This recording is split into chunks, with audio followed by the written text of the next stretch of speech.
बात बड़ी खबर से करेंगे। राजस्थान और मध्य प्रदेश के लाखों लोगों के लिए बहुप्रतीक्षित पूर्वी राजस्थान नहर परियोजना ईआरसीपी शीघ्र ही मूर्त रूप लेगी। केंद्र, राजस्थान और मध्य प्रदेश सरकार के बीच परियोजना की संयुक्त डीपीआर बनाने के लिए श्रम शक्ति भवन नई दिल्ली में त्रिपक्षीय एमओयू पर हस्ताक्षर हो गए हैं। केंद्रीय जल शक्ति मंत्री गजेंद्र सिंह शेखावत, राजस्थान के मुख्यमंत्री भजनलाल शर्मा और मध्य प्रदेश के मुख्यमंत्री डॉक्टर मोहन यादव की उपस्थिति में केंद्रीय जल शक्ति मंत्रालय की सचिव देबाश्री मुखर्जी, राजस्थान के जल संसाधन विभाग के अतिरिक्त मुख्य सचिव अभय कुमार और मध्य प्रदेश के जल संसाधन विभाग के अतिरिक्त मुख्य सचिव डॉक्टर राजेश कुमार राजौरा के बीच समझौता करार पर हस्ताक्षर किए गए हैं।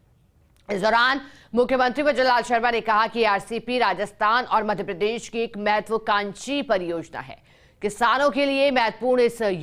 परियोजना को लेकर प्रधानमंत्री नरेंद्र मोदी बेहद गंभीर हैं। प्रधानमंत्री जी की इच्छा शक्ति एवं कार्यशैली का परिणाम है कि इस प्रोजेक्ट को लेकर केंद्र और दोनों राज्यों के बीच एमओयू पर हस्ताक्षर हुए।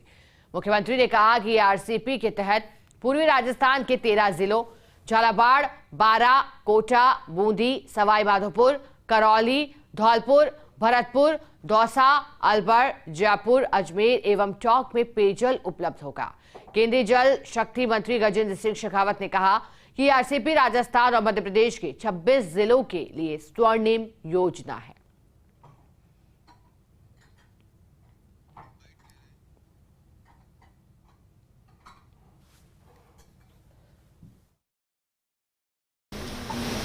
आज ये समझौता हुआ है।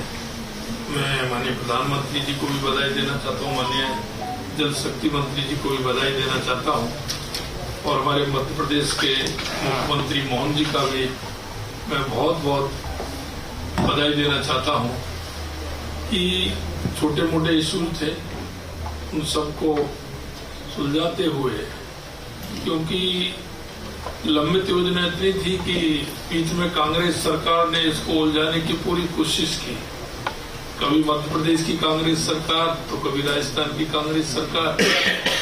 क्योंकि यशस्वी प्रधानमंत्री जी की जो दृढ़ इच्छा शक्ति है उनकी मजबूती के कारण हमको ये कामयाबी मिली है और माननीय गजेंद्र जी ने इसको मूर्त रूप देते हुए इसको आगे बढ़ाया है। दो राज्यों के बीच लगभग 20 साल से लंबित एक परियोजना जो स्वर्गीय भारत रत्न अटल बिहारी वाजपेयी जी के जमाने के काल में प्लान की गई थी। 2003 के आसपास काल के प्रभाव में 3 से 4 और 4 से 13, 17 लगातार कई कारणों से बीच में संगीत की भाषा में अवरोध करती और उलझती सुलझती, लेकिन सौभाग्य की बात है हमारे यशस्वी जल शक्ति मंत्री ने इसकी पहल की और हमारे अपने माननीय राजस्थान के मुख्यमंत्री भजनलाल जी ने भी इसमें अपनी सक्रिय भागीदारी देकर के उत्साह दिखाया और मध्य प्रदेश का भी इसमें पूरा योगदान है। दोनों को जोड़ करके एक नई नदी जोड़ने की परियोजना, एक प्रकल्प भारत सरकार के नेशनल वाटर डेवलपमेंट अथॉरिटी ने बनाया था और मुझे अत्यंत प्रसन्नता है